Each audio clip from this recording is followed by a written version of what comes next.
Guys আমরা এখন কক্সবাজার থেকে বের হয়ে যাচ্ছি। আর আমি এখন আছি পিছনে। আর কক্সবাজার থেকে বের হয়ে সোজা ঝিনাইদহ উদ্দেশ্যে যাচ্ছি। যদি সম্ভব হয় আজকে আমরা ঝিনাইদহ চলে যাবো। আর এখন পথে কি কি হয় না হয় সেটা আপনাদের সাথে শেয়ার করবো ইনশাআল্লাহ। Chittagong 150 kilo, Teknaf 81 kilo, Ukhia 61 kilo. তো আমরা এখন চিটাগাংয়ের উদ্দেশ্যে যাব। 150 কিলো যাইতে আমাদের কতক্ষণ লাগে দেখি। আসলে এই কক্সবাজার থেকে চট্টগ্রাম পর্যন্ত রাস্তাটা অনেক রিস্কি। আমাদের ঝিনাইদহ, যশোর, ঝিনাইদহ টু কুষ্টিয়া যেরকম ওয়ান ওয়ে, ঠিক তেমন আর প্রচণ্ড বিজি। আর এখানকার বাসগুলো অনেক রাফ চলায়, আর স্থানীয় লোকাল যানবাহনগুলো তো আছেই। তো আপনারা দেখতে থাকেন আসলে আমাদের সাথে কি কি হয় না হয় সেটা সবই আপনাদের দেখানোর চেষ্টা করব। আমি একটু পিছনে রেস্ট নিচ্ছি, হাইওয়েতে গিয়ে তখন চালাবো, তখন হয়তো কোনো ব্লগের আপনাদেরকে দেখাবো। আর এটা হচ্ছে রেলওয়ে, কক্সবাজার রেলওয়ে। আমরা স্টেশনটায় অনেক দূরে, যার জন্য আমরা স্টেশনে যাইনি। তো এখানে হচ্ছে কক্সবাজার স্টেশনটা মেবি খুব সম্ভবত এই টেকনাফ রোডের এদিকে। আমরা এখানে একটা ছোট ব্রেক দিলাম। এই জায়গাটা হচ্ছে চকরিয়ার এই যে এখানে যে রাস্তাটা এদিকে সোজা চলে গেছে, এখান দিয়ে আমরা কালকে এদিক থেকে এদিকে গেছিলাম। আর এখান থেকে হচ্ছে Mirinja valley 16 kilo, Lama 23 kilo, Alikadam 40 kilo. আমরা কালকে এদিক থেকে আসছিলাম আর এখন এদিক থেকে চলে যাব। আর আমাদের একটা বাইক একটু পিছনে করছে, এই জন্য আমরা এখন এখানে একটু ব্রেক দিছি। ওই যে ওরাও চলে আসছে, এই যে ওরা চলে আসছে। এখন এখানে ব্রেক দিলাম। আমরা ভাবছি, সিদ্ধান্ত নিচ্ছি যে আমরা পতেঙ্গা হয়ে যাব কিনা। তো দেখি কি সিদ্ধান্ত হয়।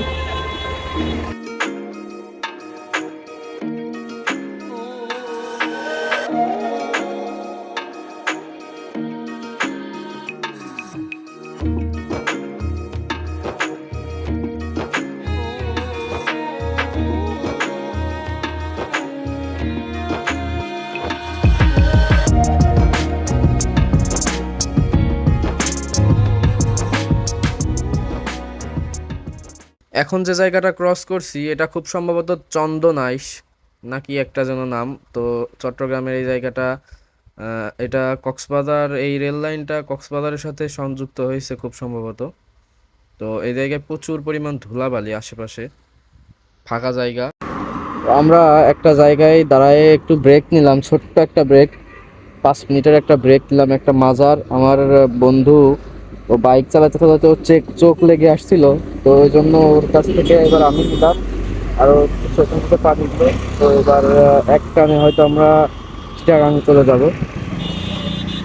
এখন আছি চিটাগাং কক্সবাজার বাইপাস যে সড়কটা, সেই সড়কটার শেষের দিকে, অর্থাৎ চিটাগাংয়ের সাইডটাতে। তো বাইপাস সড়কটার শেষের দিকে এখন। এখান থেকে চিটাগাং শহর হয়তো খুব বেশি দূরে না। তো আমরা চিটাগাং পর্যন্ত চলে আসছি। আমরা অবশ্য আমাদের আসতে অনেক লেট হয়ে গেছে, কারণ আমরা বের হয়েছি 11:30টার পরে। আর এখন অলমোস্ট 2টা 2:30 বাজতে চলছে। তো এখন আমরা হয়তো বাইজিৎ পার হওয়ার পরে দুপুরের খাওয়া দাওয়া করব। সামনেই পায়রা সেতুর টোল প্লাজা, কিন্তু টোল না দিয়ে আমরা সেতু পার হব আজকে। আজকে না, গতদিন যেদিন গেছিলাম ওই দিনও টোল দিইনি, তো এবারও টোল দিব না। গাইস, দেখুন কিভাবে টোল প্লাজায় টোল ফাঁকি দিয়ে ক্যাটস বাইকার চুরি করে চলে গেল। তো এই হচ্ছে বিষয়, চিপা চাপা মেরে চলে আসলাম। কাহিনী তেমন কিছুই না, কাহিনী হচ্ছে এই সেতুতে বাইকের কোনো টোল নেই। জিনিসটা অনেক ভালো লাগলো। মানে এইটাই হয়তো খুব সম্ভবত একমাত্র সেতু কিনা বাংলাদেশের, আমার কাছে মনে হচ্ছে যে এটাই। কারণ মানে এই ধরনের সেতুগুলাতে যেখানে টোল প্লাজা আছে, বাইকের জন্য যে টোল ফ্রি, আমার কাছে মনে হয় না এমনটা কোথাও আছে। তো যাই হোক, ধন্যবাদ এই টোল প্লাজার অথরিটিকে। যাই হোক, টোল প্লাজা ক্রস করে এখন সামনেই সেতু। একটু তো টান দিতে মন চাই, কিন্তু টান দিব না, কারণ সুস্থভাবে সুন্দরভাবে বাড়ি ফিরতে হবে আমাদের। একটি দুর্ঘটনা সারা জীবনের কান্না। তাই আমরা সারা জীবনের কান্না হতে চাই না, সুন্দরভাবে রাইড করছি এবং এনজয় করেন আপনারা। তো যাই হোক, একটু মনের মধ্যে কেমন কেমন লাগছে যে দাঁড়াবো কি দাঁড়াবো না। দাঁড়াবো দাঁড়াবো, কারণ যাওয়ার সময়, যাওয়ার দিন দাঁড়ানো হয়নি, একটা ছবি টবি তোলা হয়নি। তো যাই হোক, সিহারার যে অবস্থা, এই অবস্থায় আসলে এই ছবি আপলোড দিলে মানুষ মানে রিয়্যাক্ট দেওয়া তো দূরের কথা, যদি লাইকের পরিবর্তে ডিসলাইক অপশন থাকলে সেটা দিত। তো যাই হোক, দাঁড়াবো, মনের মধ্যে যেহেতু চাইছে দাঁড়াবো। বাইক নিয়ে আসা মানে কি, নিজের স্বাধীন মতো যেখানে মন চাই সেখানে দাঁড়াবো। তো এখানে আমরা দাঁড়াই পড়ি, দু একটা ছবি তুলবো, কোমরটা একটু সারাই নি, তারপর আবার যাব। উঠতে উঠতে চলে আসছি বাইজিৎ লিংক রোড। বাইজিৎ লিংক রোড ক্রস করব এখন। আমরা প্রায় শেষের দিকে, কিন্তু কোথাও এক জায়গায় দাঁড়াবো, কারণ যাওয়ার দিন আমরা তেমন ভালো ছবি তুলতে পারিনি। আমাদের একটা গাড়ি সামনে চলে গেছিল। তো এই জন্য সুন্দর একটা, দুই পাশেই পাহাড়, মানে একটা ভালো ভিউ আসবে সেরকম একটা জায়গায় দাঁড়াবো। দাঁড়িয়ে কিছু খ্যাটাখ্যাট ছবি তুলে আবার টান। ক্ষুধা লাগছে প্রচুর, বাসতে চলছে প্রায় সাড়ে তিনটার মতো। তো যাই হোক, এখানেই দাঁড়িয়ে কিছু খ্যাটাখ্যাট ছবি তুলে আবার চলে যাব।